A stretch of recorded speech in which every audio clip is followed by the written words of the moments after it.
Last class के अंदर हमने कुछ बातें पढ़ी थी और लास्ट हमने कुछ इंपॉर्टेंट जनरल नोट लिखे थे। टैक्स के बारे में हम जान चुके हैं, फिर अंडर एनी लॉ क्यों लिखा इसके लिए हमने आर्टिकल 265 पढ़ा। फिर लॉ कौन बनाएगा इसके लिए हमने आर्टिकल 246 पढ़ा। फिर जीएसटी की पावर कहाँ है इसके लिए हमने देखा कि 122nd अमेंडमेंट बिल आया, फिर 101 अमेंडमेंट एक्ट आया, फिर 246A1 एंड 246A2 दो आर्टिकल डाले गए जिससे जीएसटी एसजीएसटी आईजीएसटी पावर आई। इसके बाद में हमने एडमिनिस्ट्रेशन ऑफ टैक्स पढ़ा जिसमें सबसे ऊपर मिनिस्ट्री ऑफ फाइनेंस, उसके नीचे डिपार्टमेंट ऑफ रेवेन्यू, फिर दो थे सीबीडीटी एंड सीबीआईसी। अब चलिए अगला टॉपिक क्या है। अगला टॉपिक बड़ा ही बेसिक जो आपने पहले भी कभी हो सकता है पढ़ा हो। डायरेक्ट टैक्स और इनडायरेक्ट टैक्स में क्या डिफरेंस। कि हमारे सिलेबस के अंदर डायरेक्ट टैक्स भी इनडायरेक्ट टैक्स भी है, उन दोनों के बीच का डिफरेंस आज हमें देखना है। और इससे पिछला जो एग्जाम हुआ था जून 25 का, में ये 7 मार्क्स का क्वेश्चन आया था डायरेक्ट टैक्स और डायरेक्ट टैक्स। तो जो पिछला एग्जाम हुआ था जस्ट उसमें ये टॉपिक से 7 मार्क्स का बड़ा बेसिक है और 7 मार्क्स का क्वेश्चन भी आया है। आपका जो एग्जाम होता है के अंदर 6th क्वेश्चन होता है का ए। मैं आपको क्वेश्चन के नंबर वाइज बता दूंगा कि कहां पर क्या चीज आ सकती। तो ये क्वेश्चन नंबर वाइज इसी जगह फिट बैठता है जो मैं बता रहा हूँ, 6th के ए में या 6th के बी के अंदर, वहां पर ये क्वेश्चन आ सकता है। जैसे ऐसा क्यों है, क्योंकि वो इनडायरेक्ट टैक्स का बेसिक होता है। अब ये डायरेक्ट टैक्स की वजह से आया, बट बात तो वही है, डायरेक्ट इनडायरेक्ट का डिफरेंस टॉपिक होता है। जो हमारा पेपर होता है उसके अंदर आप देखोगे second, third, fourth, fifth, 5 number तक के जो क्वेश्चन डायरेक्ट टैक्स से, फिर यहां से इनडायरेक्ट टैक्स चालू होता है।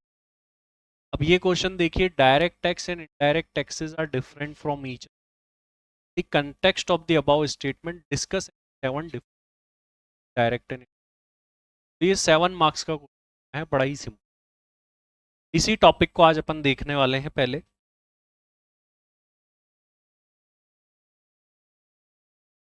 अब अपना टॉपिक है difference between direct tax and indirect tax.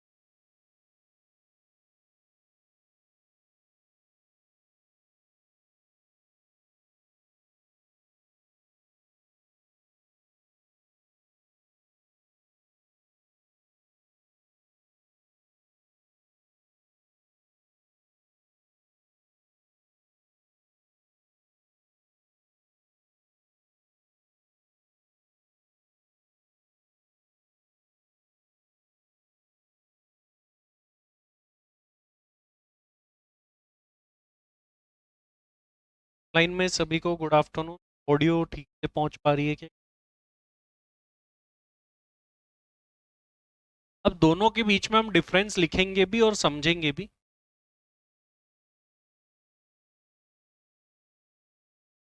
पहले एक काम करते हैं, हम डिफरेंस लिख लेते हैं।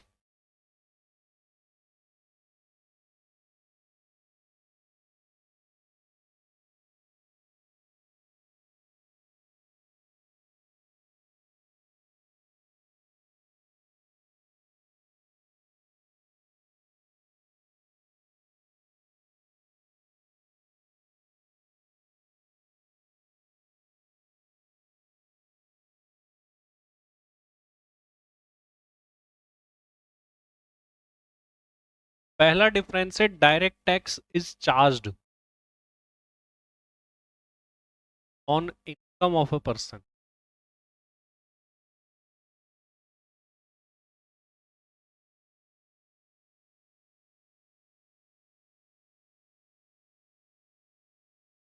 वहीं इधर है indirect tax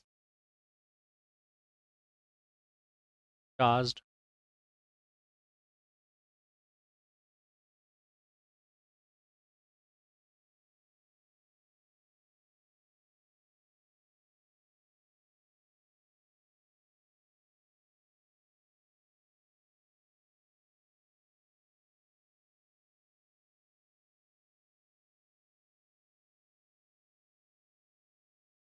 burden of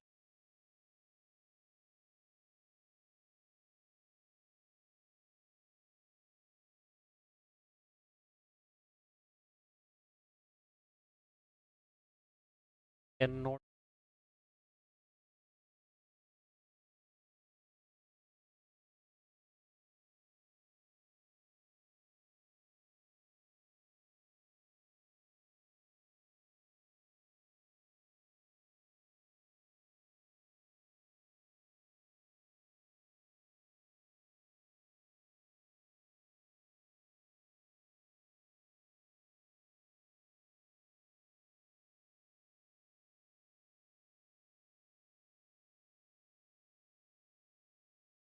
direct progressive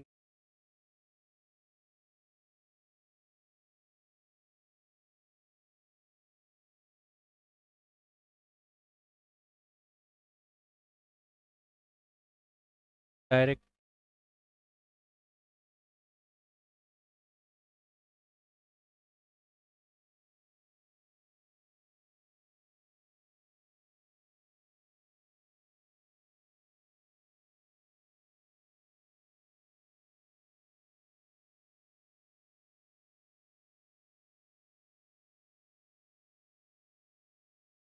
tax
और भी डिफरेंस हो सकते हैं। जब आप आगे इन सब्जेक्ट को पढ़ लोगे तो आप खुद भी बहुत सारे डिफरेंस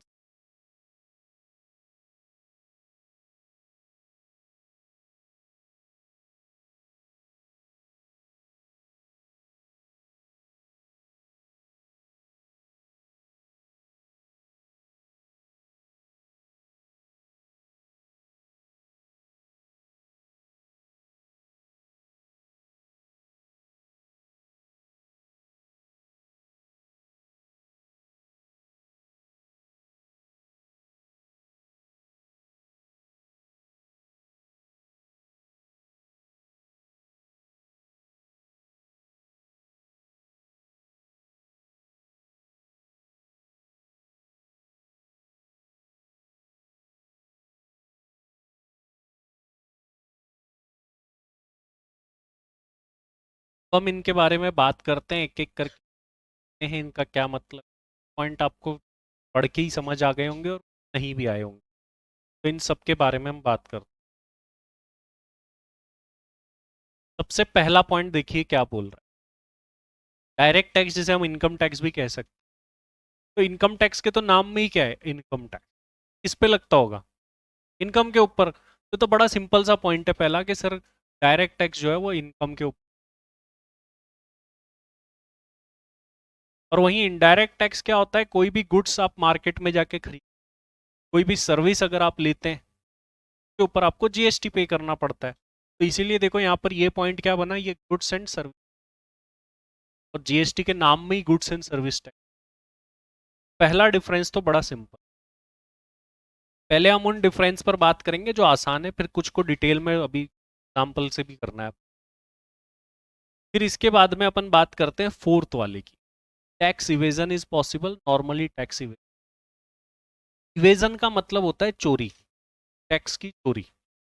आज इनकम टैक्स में टैक्स चोरी बहुत आसान होती। किसी ने इनकम कमाई, कैश में कमा ली, नहीं बताई, टैक्स इवेजन। इनकम को छुपाना बहुत आसान होता है, बहुत ज़्यादा लोग ऐसा करते हैं। टैक्स चोरी इनकम टैक्स में आसान, बट जीएसटी में कैसे करोगे? क्योंकि अगर आप मार्केट में जाके कोई चीज़ खरीद रहे हो के ऊपर जीएसटी पहले से ही। नॉर्मली टैक्स इवेजन नहीं होता, ये बात बोली। नॉर्मली का मतलब क्या है, नॉर्मली नहीं होता, लेकिन क्या हो सकता है क्या, कई बार आप बिल मत लो कहीं, तो अगर आप इनवॉइस ही नहीं ले रहे हो किसी, जीएसटी नहीं लगाते हो, बोलते कैश में पेमेंट, वहाँ पर भी क्या है। बट नॉर्मली जीएसटी के अंदर कुछ केसेस में ही कर सकते। अगर आप पैक्ड चीज कोई ले रहे हो, अब मान लो जोमेटो ब्लिंकिट गया, क्या टैक्स इवेजन पॉसिबल है? बाय डिफॉल्ट ही टैक्स लग जाएगा अब। तो इसीलिए यहाँ पर नॉर्मली टैक्स की ये डिफरेंस तो आपको पता ही है, हम पढ़ा ही है लास्ट क्लास में इसको, पीडीटी। फिर एक ये सिक्स्थ पॉइंट है, ये अभी समझ ही नहीं आएगा ना, मैं इसको समझाऊंगा अभी आगे जाके हम प्रीवियस ईयर और असेसमेंट ईयर कंसेप्ट पढ़ेंगे, उससे ये वाला पॉइंट समझ आएगा, तो वहां पर बात करें। एग्जाम्पल आप जानते हैं, एक तो इनकम टैक्स तो सुना, ये वेल्थ टैक्स आज के समय भारत में नहीं, पहले हुआ करता था 2014। वेल्थ टैक्स क्या होता था, आपकी संपत्ति के ऊपर लगता, किसी व्यक्ति के पास में 3 लाख से ज्यादा की संपत्ति पे 1% का वेल्थ टैक्स लगा है। तो ये वेल्थ पे लग रहा है, बट ये आज के समय डायरेक्ट टैक्स में एक ही टैक्स। और वहीं ये आप जानते ही है जीएसटी। अब हम बात करते हैं इन डिफरेंसेस समझने की। यहां लिखा है burden of direct tax can not be shifted, और इधर लिखा है burden of indirect tax can be shifted. Second point को समझ, burden of direct tax can not be shifted का मतलब, आज मान लीजिए कि इस व्यक्ति ने, ये मिस्टर राज नामक एक व्यक्ति है, अब मिस्टर राज ने सैलरी, अब सैलरी अर्न करने पर जो टैक्स बना, कौन पे करेगा? राज ही पे करेगा। क्या कोई उसके पास ऑप्शन है कि नहीं मैं मेरे फ्रेंड को बोल दूं मेरा टैक्स दे, या मेरे रिश्तेदार को बोल दूं, मेरे पेरेंट्स को बोल दूं? ऐसा मतलब ये है कि कम टैक्स में कम कमाई टैक्स देना, और वो ये जिम्मेदारी किसी और को पास ऑन भी नहीं कर, पॉसिबल ही नहीं है। अगर आज मैंने इनकम कमाई है तो मेरी इनकम पे मैं टैक्स दूंगा, कोई और। तो पहली बात तो ये हो गई कि यहाँ पर जो टैक्स है राज ही।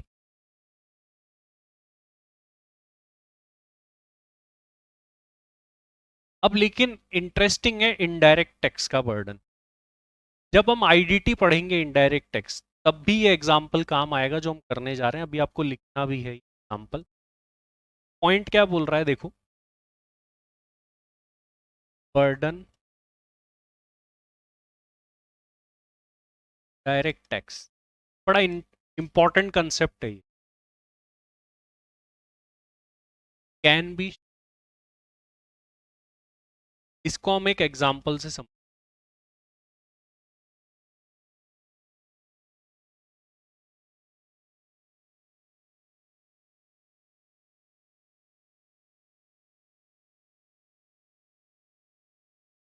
अब देखिए जब एक प्रोडक्ट बनता है तो वो अलग अलग लेवल से होकर के गुजरता है, then at the end customer के पास पहुंच।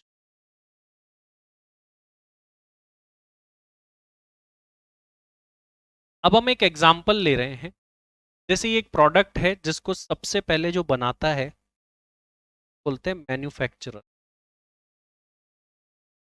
फिर उसके बाद में मैन्युफैक्चरर जो ये प्रोडक्ट है ना, ये होलसेलर को सेल,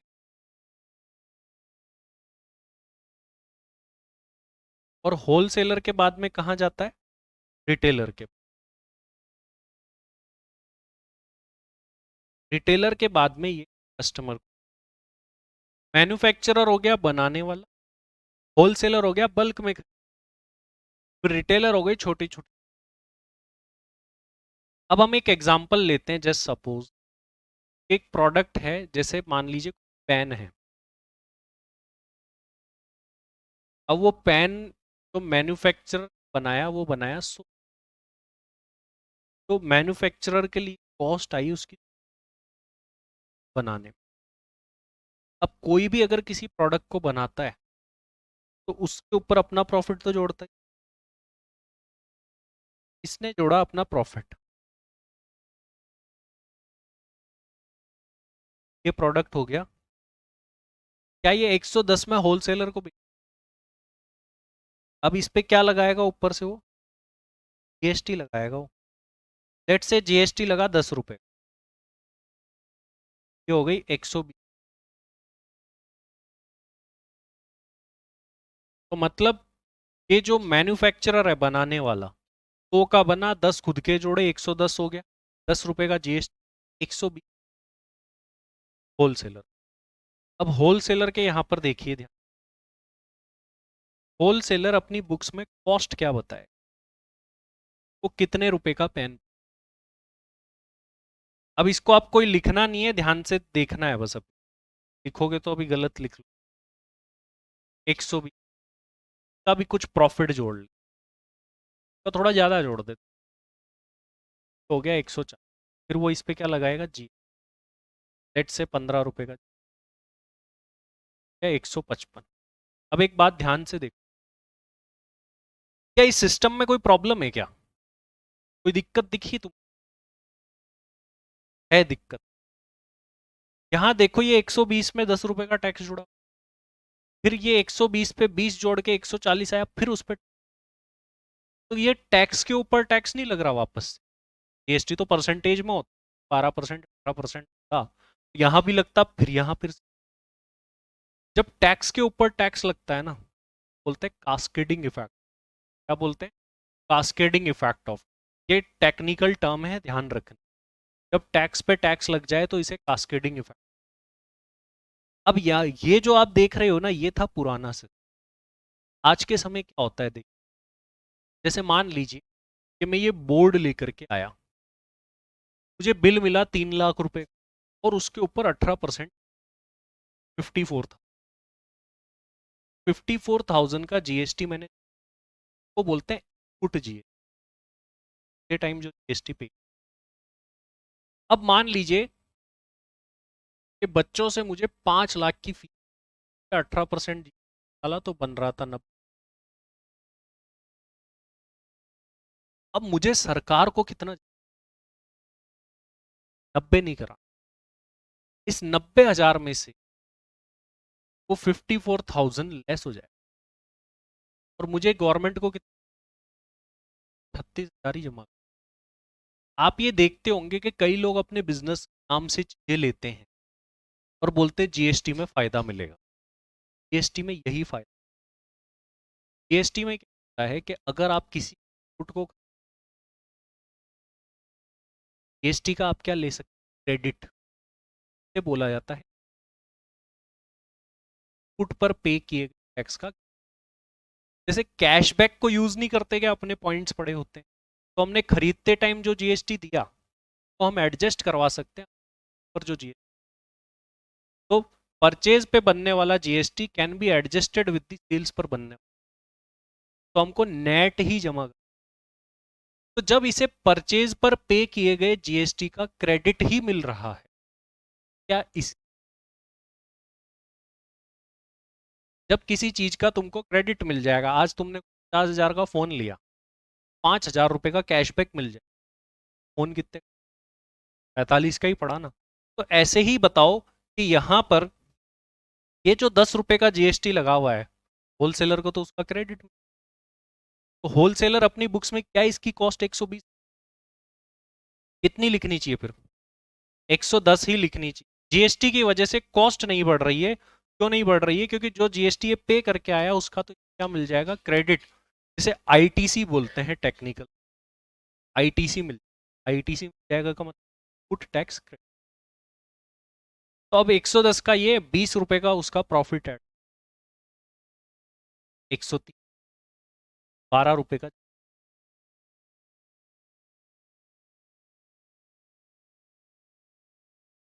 तो ये सेलिंग प्राइस हो गई 142 रुपए, इतने में मिले रिटेलर को। अब रिटेलर कॉस्ट कितनी लिखेगा? 130 ही लिखेगा, जीएसटी नहीं जोड़े। फिर अब ये अपना प्रॉफिट जोड़, मान लो इसका भी 20 रुपए का प्रॉफिट, प्लस इसका भी जीएसटी जोड़, सेलिंग प्राइस हो गई 170। 170 में किसको? कस्टमर।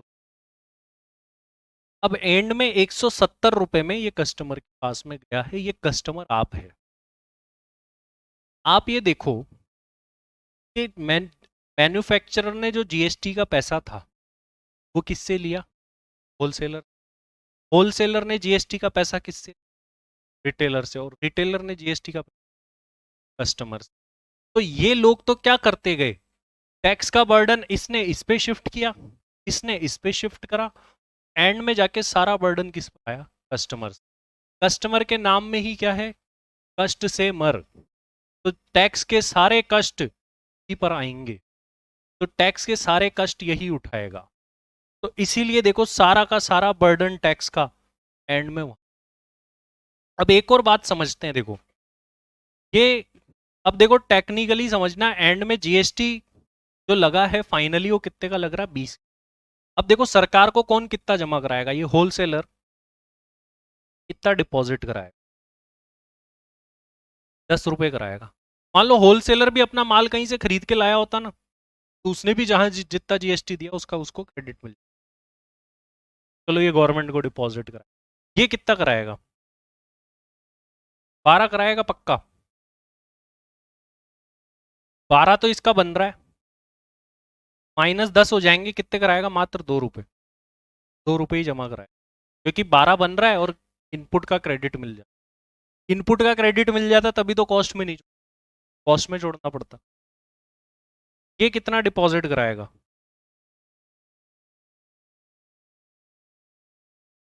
ये 20 रुपए, माइनस इसने इधर दिया 12।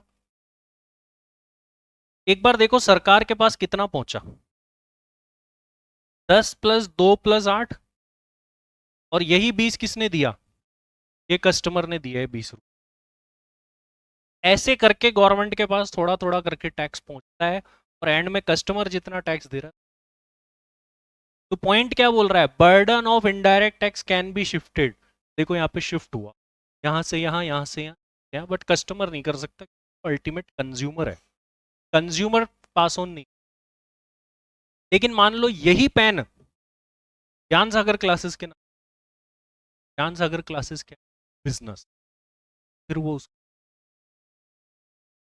तो मतलब ये समझो कि जो B2B ट्रांजेक्शन होते हैं, बिजनेस टू बिजनेस, तो उसमें आप आईटीसी ले सकते, बट B2C में नहीं ले सकते, कस्टमर ही आप हो। तो मान लीजिए सर मेरे घर पे एक एसी है, नई नई एसी लानी है, लोग उसको सस्ता कैसे बना, एसी हो गया या कुछ भी, फ्रिज लाना है, वो किसके नाम से लेते हैं? अपने बिजनेस के। बिजनेस जीएसटी में जितना भी जीएसटी उस फ्रिज पे या एसी पे ना, तो मान लो आज 50,000 रुपए का कोई माल था, 10,000 का उसमें, 10 का तो लोग चीजों को सस्ता कैसे बनाते देखो, पहले तो वो चीज को खरीदेंगे। अमेजोन पे जाओगे ना, अमेजोन भी दो तरीके, एक नॉर्मल जो आप यूज, एक बिजनेस इसके, वहां पे मांगता है जीएसटी नंबर, मैंने अमेजोन से कोई चीज खरीदी और ज्ञान सागर क्लासेस का, अब मैंने वो जो 10,000 रुपए का जीएसटी भरा है, अब लोग ऊपर से कार्ड भी यूज कर ले, तो उससे डिस्काउंट और कैशबैक भी मिल, तो 18% के लगभग का तो जीएसटी का मिल गया, और 10% मान लो कोई और दे रहा तो 28%। और कई लोगों का तो ये बिजनेस है, आईफोन खरीदेंगे, अब मान लो 1.5 लाख का आईफोन है, वो मार्केट में लाएगा 15% जोड़ के बेच, इसी वजह से कई जगह आपको आईफोन नॉर्मल से भी या और भी चीजें तरीके से लाई जाती है, और ये रीजन होता है। और भी बहुत सारी टैक्स तो अभी शुरू हुई है, इसमें बहुत सारी इंटरेस्टिंग। तो यहाँ पर अपना जो पॉइंट था वो ये था कि burden of indirect tax can be shifted, ये उसका एक, ये सभी को क्लियर है। अभी इसको नोट करेंगे, इससे पहले अपन थर्ड और पढ़ ले, ये एक बार एग्जाम में आया हुआ है, why direct tax is progressive in nature and indirect tax is regressive in, इसके बारे में बात करते हैं। डायरेक्ट टैक्स में देखो क्या होता है,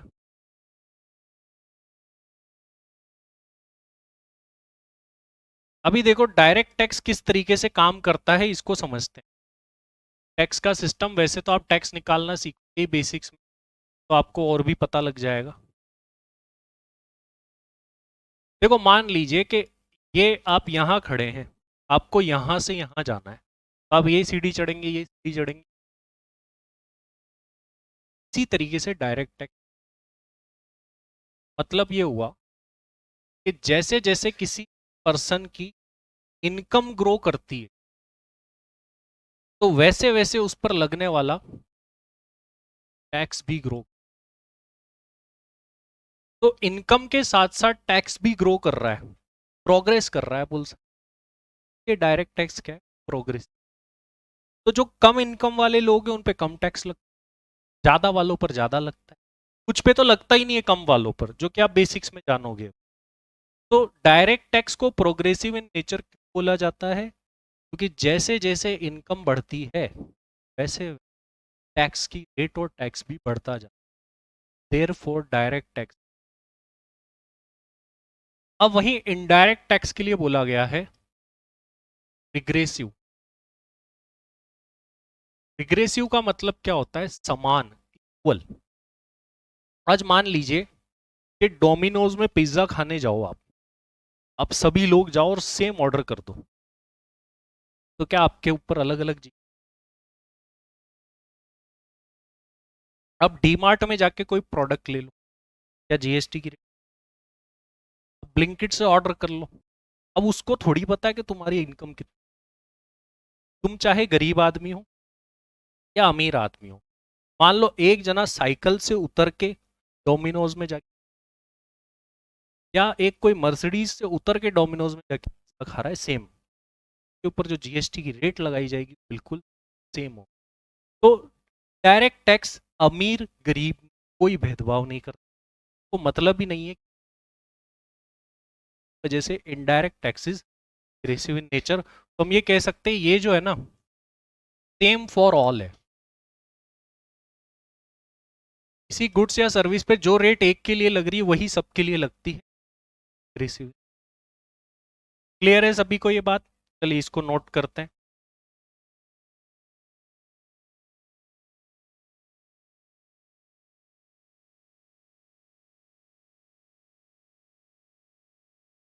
ये जो 12 में से 10 रुपए एडजस्ट करें ना, ये 10, इसको क्या बोलते हैं?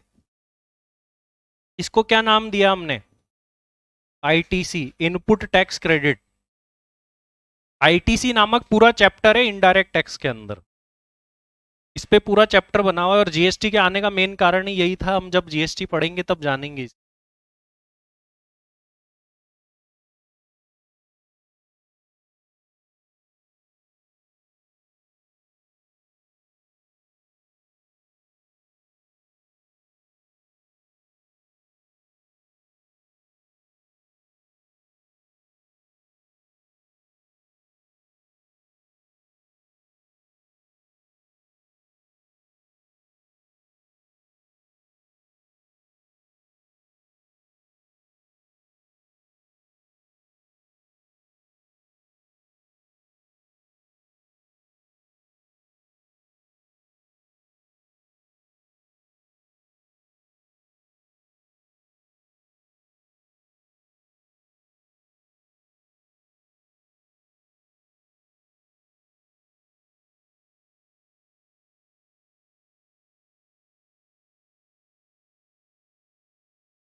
आज ही हो गया। अभी तक जितनी बात हमने टैक्स के बारे में, टैक्स मतलब डायरेक्ट बोलो या इनडायरेक्ट बोलो के बारे में थी। अब हम स्पेसिफिकली डायरेक्ट टैक्स मतलब इनकम टैक्स की तरफ, तो हम इनकम टैक्स की बात करेंगे, डायरेक्ट टैक्स के बारे में बात। सबसे पहला जो टॉपिक है डायरेक्ट टैक्स में वो है का मतलब। मान लीजिए आप अकाउंटिंग पढ़ते हैं, अकाउंट्स में जो भी पढ़ते हो वो कहाँ लिखा हो? अकाउंटिंग स्टैंडर्ड्स में। कॉस्टिंग में जो भी पढ़ते हो वो कहाँ लिखा है? Cost account. इसी तरीके से जब हम ये सब्जेक्ट पढ़ेंगे तो इसमें आने वाली बातें भी तो कहीं लिखी पढ़ रहे हैं, तो हम वही सोर्सेज देखने वाले कि what are the sources of income tax. कल 6 सोर्सेज है, 6 सोर्स जहां पर ये बातें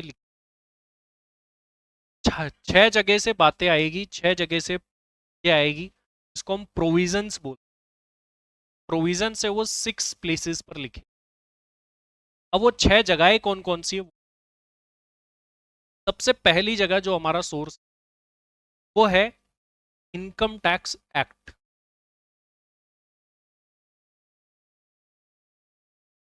देखिए सोर्सेज में मतलब इस सब्जेक्ट को पढ़ते टाइम जो भी चीजें हम पढ़ेंगे वो लिख कहाँ रखी।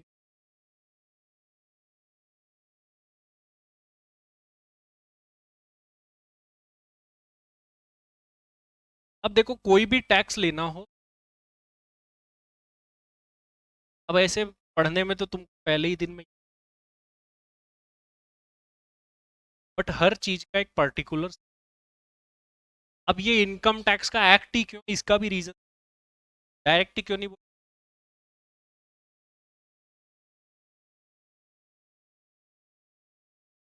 रीजन है कि कहीं मनाही है क्या?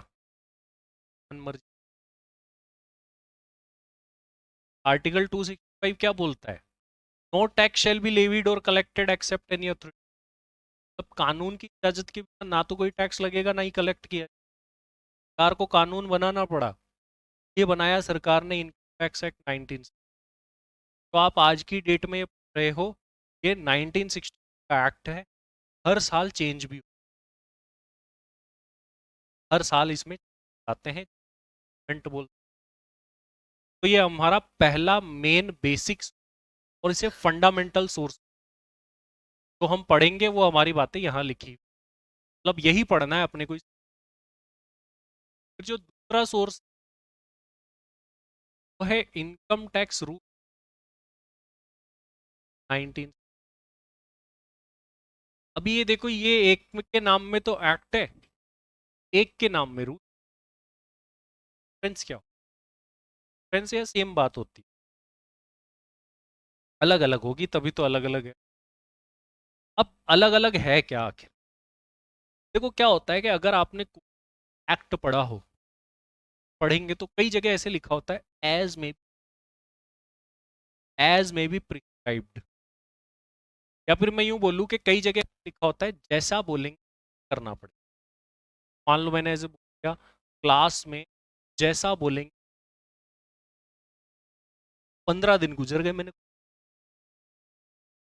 ये तो बोल दिया जैसा बोलेंगे वैसा करना पड़ेगा, लेकिन करना क्या है ये तो क्या होता है कि जो एक्ट होते हैं ना वो बड़े सोच समझ। क्या एक्ट में चेंज करना आसान है या कॉम्प्लिकेटेड? कॉम्प्लिकेटेड है। वो हर बात को थोड़ा डिप्लोमेटिकली लिख, उन्होंने क्या लिख दिया, जैसा बताएंगे वैसा। भाई साहब बताओ तो सही, कर तो हम बताएंगे चेंज करना। अगर किसी को आज ही कह के छोड़ देना अपन बात के ऐसा ही करना है, वह क्या कि अपन फंस गए थोड़े। कल को अपने, कई बार हम कुछ बोलते हैं ना, टाइम बताऊं, अपने पास टाइम है सोच के अपने बात बताएंगे। ऐसा ही एक्ट वाले, एक्ट में कई जगह पर कुछ बातों को क्लियर ही नहीं करते।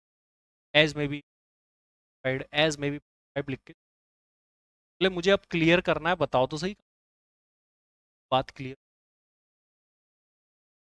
मतलब इनकम टैक्स में लिखी गई बातों को क्लेरिफाई करने, तो अपन यूं कह सकते हैं, आप ये लिख भी सकते हैं साथ में,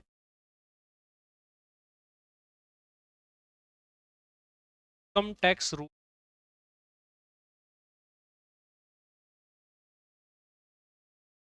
आर मेड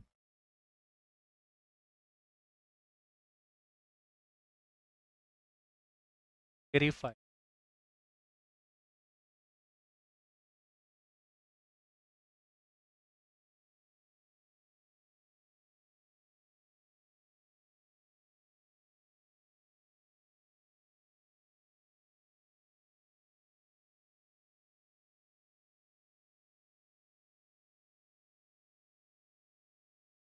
बनाए गए हैं इनकम टैक्स एक्ट में लिखी गई।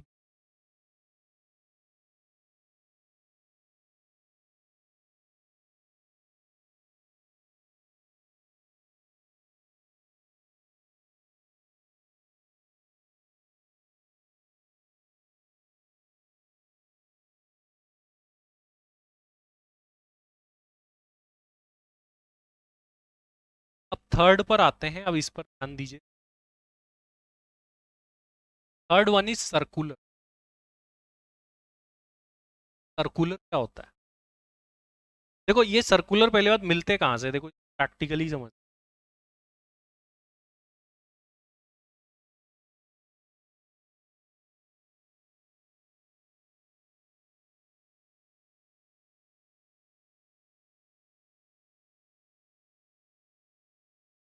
देखिए income tax dot G O V dot in की एक वेबसाइट है।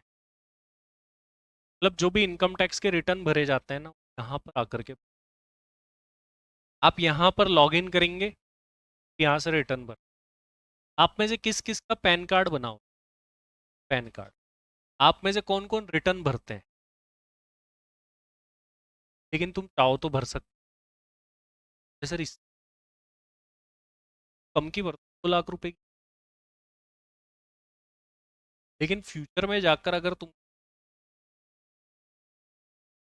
क्योंकि 2 लाख क्या, मैं तुमको ये बोलूंगा तुम 10 लाख की भी है, 7-8 लाख तक की। अगर आपको मान लीजिए पहला काम तुम आज भी कर सकते हो, करना मत। हमारी इनकम हमारे पास कुछ, जिस जिसके पास पैन कार्ड है और पैन और आधार लिंक करा रखे हैं क्या? बीच में लिंकिंग हुई थी, आपने करा दिया होगा, कराया होगा तो इनएक्टिव हो जाता है वो। लिंक कराना पड़े। वो कैसे होता है लिंक? देखो पैन और आधार के लिंक के भी कई लोगों ने बहुत पैसे लिए। ये देखो यहाँ पर इस वेबसाइट पे आओगे तो लिंक आधार लिखा, यहाँ जाके पैन नंबर और आधार नंबर डालना पड़ता है, लिंक हो जाएंगे। अब लेकिन पैसे लेंगे, पहले पैसे नहीं, 1000 रुपये लगेंगे लिंक अभी तक। बट अब मान लो आपका पैन कार्ड बना हुआ है तो आप यहाँ जाके खुद, अब रजिस्टर में कुछ बेसिक चीजें बतानी होती, इतनी बेसिक भी अभी आपको नहीं आती, लेकिन बेसिक चैप्टर। वहाँ अपना पैन नंबर डालो, फिर पूछेगा टाइप ऑफ असेसी, इंडिविजुअल लिख, फिर कुछ बेसिक डिटेल डाल के आप रजिस्टर हो जाओ। देखो यहाँ पर आप आपका पैन नंबर डाल दोगे, वैलिडेट होके कंटिन्यू, फिर आपसे कुछ डिटेल्स मांगे, तो आप हो गए रजिस्टर पोर्टल पर। रजिस्टर होने के बाद में क्या होगा? फिर वहां पर देखो एक लॉगिन दिख रहा है ना, इस पर हम क्लिक करेंगे। यहाँ पर लॉगिन आईडी पासवर्ड डाला जाएगा, के बाद में हम रिटर्न भर। अब होता क्या है कि ये तो हो गया प्रैक्टिकल चीज, ये सारी चीजें तो आपको तब आएगी जब आप पूरा इनकम टैक्स पढ़ लो। आपने अगर पूरा इनकम टैक्स पढ़ लिया है तो आप इजी ये काम, मतलब 10-10 मिनट में, 5 मिनट, मतलब इतना इजी होता है। बस आपको आना चाहिए, आपको नॉलेज होनी। जैसे मैं कोई रिटर्न भरने का काम नहीं करता पर्सनली टाइम, लेकिन मेरे कुछ ही क्लाइंट है, मतलब कोई क्लाइंट है जिसमें 4 मिनट, 5 मिनट, 6 मिनट नॉलेज की, वो पेमेंट देते हैं मेरे को एक रिटर्न। टैक्सेस 40 लाख, 50 लाख बचाना है सर, कैसे बचा? आम आदमी को नॉलेज नहीं है। हमारी नॉलेज की वैल्यू है, टैक्स कैसे बचा के दे रहे। अगर मैं किसी को 20 लाख रुपए बचा रहा हूँ, 10 लाख रुपए क्या दिक्कत? चाहे मैं काम 1 मिनट में करूँ या 1 घंटे, मतलब नहीं है। तो अभी जो अपन बात कर रहे हैं फिलहाल, अपने मुद्दे पे आते हैं सर्कुलर पर। तो जैसे ही आप इनकम टैक्स की वेबसाइट पर आओगे ना, तो यहाँ पे लेटेस्ट अपडेट, थिंग्स टू, ये टैक्स पेयर स्टेटिक्स भी देख सकते हो। देखो इससे भी बहुत सरप्राइजिंग चीजें आपको पता चलेगी। अभी देखो कि भारत की जनसंख्या कितनी है, कितनी है पॉपुलेशन? 150 करोड़ के आसपास। कितने परसेंट लोग? 150 करोड़। कितना मान ले रफली? 5, 2, 10, कितना माने बताओ? 10% मान ले। 150 करोड़ का 10% कितना? 15। 5 करोड़, 5% मान ले तो 7.5 करोड़। अभी देख करके देखो, यहाँ देखो कितने लोग रजिस्टर्ड है, मात्र 13 करोड़ कल पे रजिस्टर्ड। अभी जो लास्ट रिसेंट ईयर गया है में 8 करोड़ लाख लोगों ने,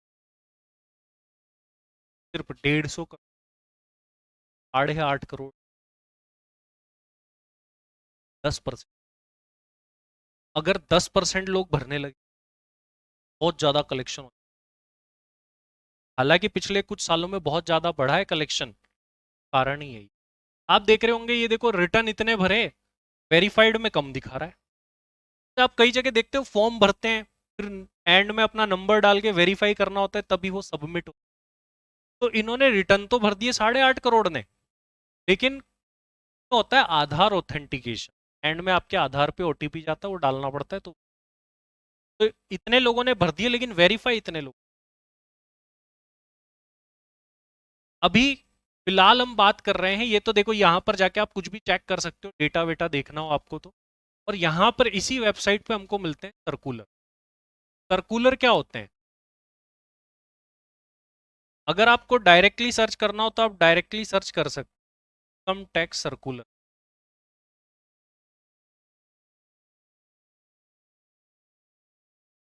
ये देखो सर्कुलर एंड नोटिफिकेशन अपने अगले 2 पॉइंट ही। थर्ड सोर्स और फोर्थ सोर्स का नाम है सर्कुलर। अभी होता क्या है कि कई बार कुछ चीजें क्लियर नहीं होती, कंफ्यूजन आ रहा होता है आज की डेट तक, कि रूल में हर चीज, लेकिन उसको फर्दर और क्लियरिफाई करना आज की डेट के सर्कुलर। तो ये छोटी छोटी चीजें भी क्लियरिफाई की जाती है। सर्कुलर नंबर 14, तब 2025, 14 नंबर, फिर ऐसे 13 नंबर, 12 नंबर। अब देखो extension of the due date of filing of ITR for the assessment year का मतलब आप जानोगे, गवर्नमेंट को रिटर्न की डेट बढ़ानी थी। बोले नॉर्मल तो इतनी तारीख तक भर सकते हैं, लेकिन हम बढ़ा रहे हैं, 15 सितंबर से बढ़ा के 16 करी का भी। सर्कुलर क्यों निकालते हैं? Circular are being issue. Sir ऐसी कौन, भाई देखो फाइड है, कब आए थे 1960, उसमें भी हर बात क्लियर हो सकती। आज के समय काम स्मूथली चले, चीजें स्मूथली, सर्कुलर, ये प्रेजेंट सिचुएशन के अकॉर्डिंग। तो सर्कुलर के बारे में अपन क्या लिख सकते? Circulars are issue further verify any.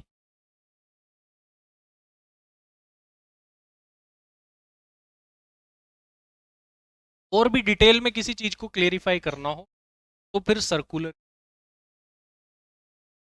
सबसे पहले तो हो गया हमारा एक्ट, फिर हो गए हमारे रूल, फिर सर्कुलर, फोर्थ आएगा अपना नोटिफिकेशन। ये नोटिफिकेशंस क्या होती है? सर मेरे फोन में भी आती है, वो अलग है, ये अलग है। अभी अपन जब सर्च कर रहे थे तो था ना सर्कुलर। अभी मैं लिख रहा हूँ, समझेंगे नेक्स्ट क्लास में, क्योंकि टाइम नहीं है, तो मैं सोर्स सारे लिख रहा हूँ। या चलो नेक्स्ट में लिख लेंगे, क्योंकि उसके ऐसे एक्सप्लेनेशन।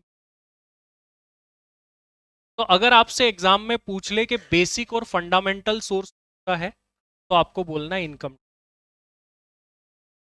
अच्छा, इनकम टैक्स एक्ट में टोटल कितने सेक्शंस है, हालांकि हम बात करेंगे तो टोटल 298 सेक्शन, जिसको मैं नेक्स्ट क्लास में भी बात करने वाला हूं। ये सारे अपने सिलेबस में नहीं है, ये सारे तो तुम फाइनल में जाके भी नहीं पढ़ोगे। मतलब इंटर और फाइनल पढ़ लोगे ना, इंटर में 90 सेक्शन मेनली, फिर 139 के और है, मतलब 100 सेक्शन रफली। बट ध्यान रखना कि इसका एक सेक्शन का मतलब ये 2 लाइन पढ़ी खत्म। सेक्शन 2 को अकेले आप 10 दिन पढ़ सकते हैं, अंदर सब सेक्शन और सारी चीजें आपको पता चलेगी बाय द टाइम। अभी आप लोग फाउंडेशन से इंटर में आए हो, पढ़ाई पता चल गई क्या कैसी होती, फाउंडेशन में क्या कर रहे हैं, यहाँ पर क्या कर रहे हैं। लेकिन ये जो सब्जेक्ट तुम पढ़ रहे हो, इसमें खास बात ध्यान देना, फाउंडेशन वाली बातें सिर्फ बातें हैं, पढ़ ली लिख के आगे काम खत्म। ये बातें नहीं है, ये एक्चुअली ऐसा ही होता है। दुनिया में ऐसा नहीं होगा कि आज कुछ और पढ़ लिया और बाहर जाके कुछ और ही मिल रहा है।